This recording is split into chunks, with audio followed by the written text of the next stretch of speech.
Aboubakry Baro, je représente le projet PAMRAI, donc avec le coordonnateur Morphal, empêché, donc qui est financé en appui avec la BAD et surtout avec la Direction générale des impôts et domaines.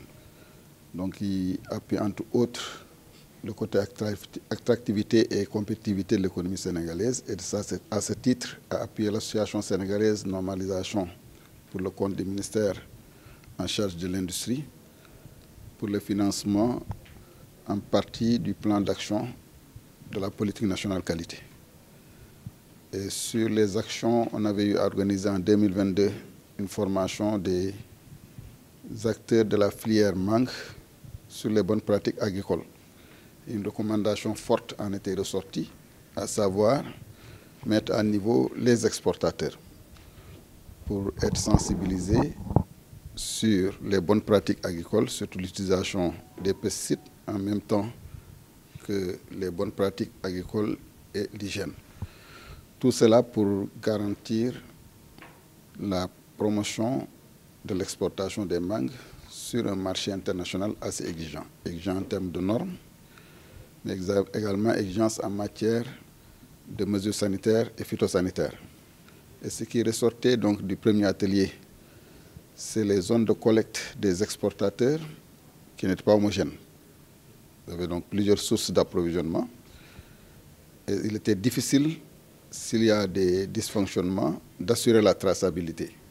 Donc je pense que cet atelier entre dans ce cadre-là pour que tous les acteurs soient au même niveau, soient conscients des exigences du marché, parce qu'aujourd'hui, s'il y a par exemple des résidus de pesticides à des limites donc non tolérées, la conséquence immédiate, soit on met en quarantaine, ou on détruit, ou on vous retourne votre expédition.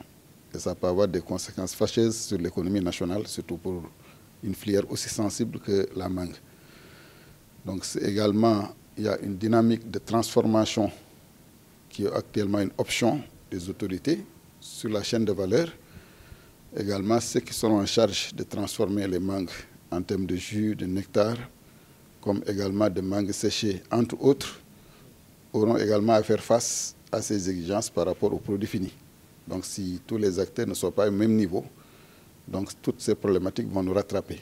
Et je pense que l'ASN est en train de tester même un projet avec le Centre du commerce international sur la certification du jus et nectar de mangue, mais également de mangue séchée. Donc les règlements particuliers ont été adoptés techniquement avec les acteurs et 3 entreprises tests vont être choisies. Donc ils sont tous concernés donc, par la même activité-là.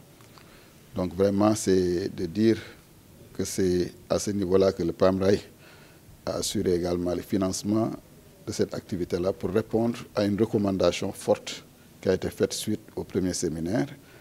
Et donc ce qui est important de souligner, c'est la direction de la protection des végétaux avec son expertise, en même temps que l'agropole, qui vont partager donc toutes les exigences requises en la matière. Et nous espérons que les acteurs pourront tirer un meilleur profit pour l'intérêt national, d'abord pour les exportateurs, mais également pour les consommateurs du marché domestique et en même temps pour le consommateur final sur les transformations de mangue.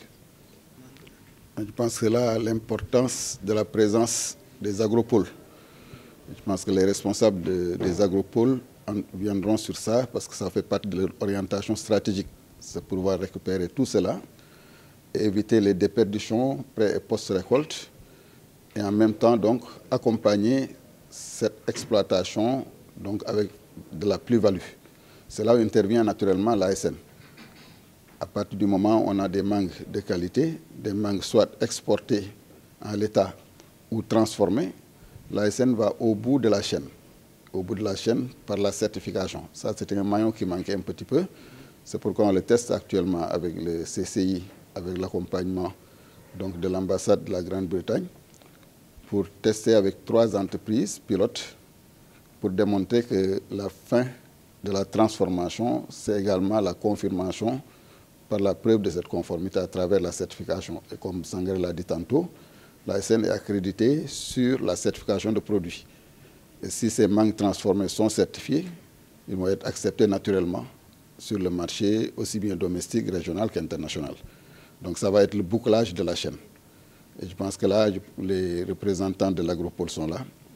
Ils seront plus à même de bien répondre à cette question sur stratégiquement ce qui est prévu pour éviter les déperditions que vous avez soulignées tout à l'heure. Je vous remercie. Moi, je m'appelle Cheikh Mbacké Mboup. Je suis le président de l'interprofession mangue du Sénégal, une organisation qui vient d'être mise en place il y a tout juste 3 semaines, et donc qui fédère l'ensemble des acteurs qui gravitent autour de la mangue. Je veux parler des producteurs, des exportateurs, donc tous ceux qui sont engagés dans la mise en marché, mais également des transformateurs. Donc nous avons un outil unique véritablement qui nous permet de travailler ensemble, de collaborer au développement de la filière mangue au Sénégal. Alors notre présence dans cet atelier est tout à fait justifiée parce qu'il s'agit de renforcer la sensibilisation et la formation sur les bonnes pratiques agricoles et de transformation aussi. Et moi, je suis du collège producteur à la base, et qui dit bonnes pratiques agricoles dit travail sur le champ.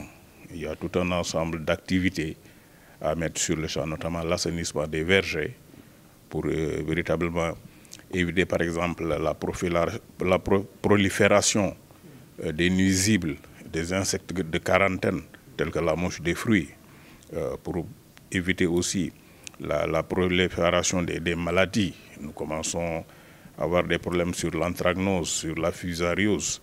Et donc, tout cela, ça doit commencer par le verger. Donc nous devons sensibiliser nos agriculteurs, nos producteurs de mangue à maîtriser les bonnes pratiques agricoles.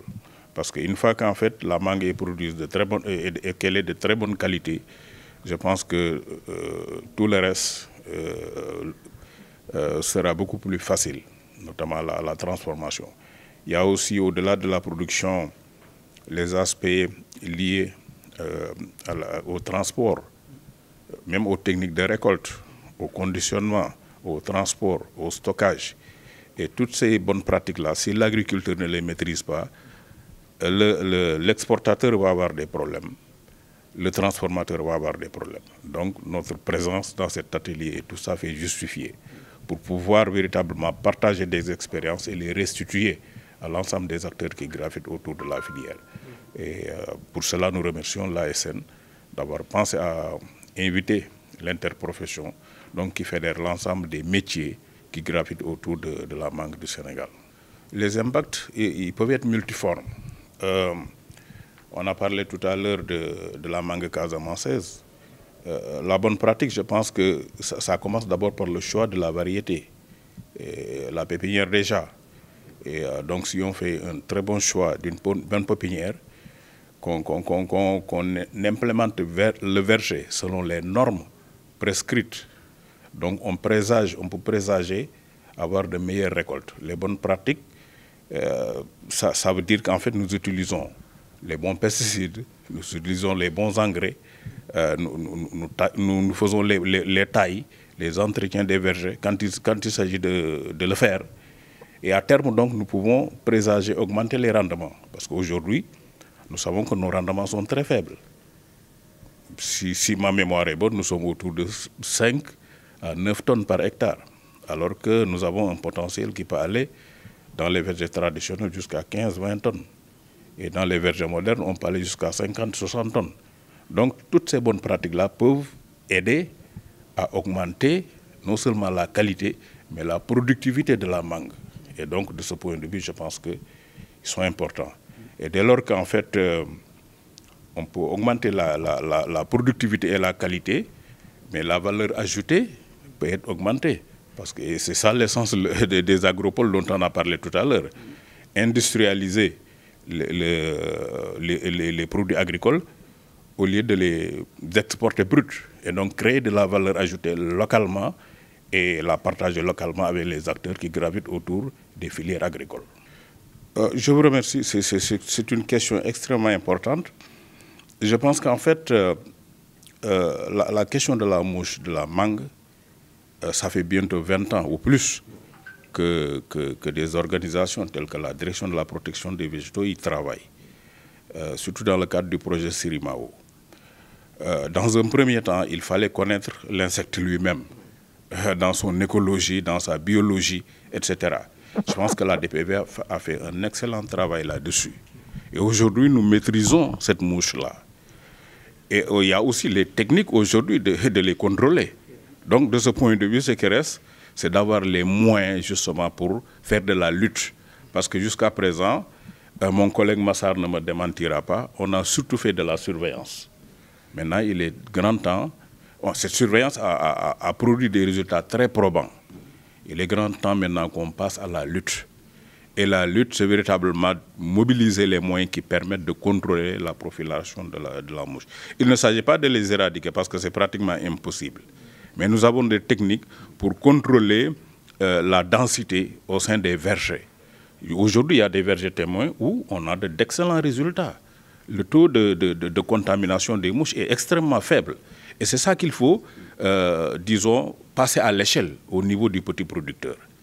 Et ça demande un travail de formation, un travail d'accompagnement, de sensibilisation, mais surtout un travail, je ne sais pas, d'aide à l'accès et moins de contrôle. En fait, selon les statistiques officielles, le Sénégal produit entre 100 et 150 000 tonnes par an. C'est petit quand on compare à la Côte d'Ivoire qui, si je ne me trompe, est autour de 600 000 tonnes. Au niveau des exportations, je pense que Massar est mieux placé que moi pour le dire, mais je pense que nous sommes entre 15 000 et 25 000 tonnes maximum par an.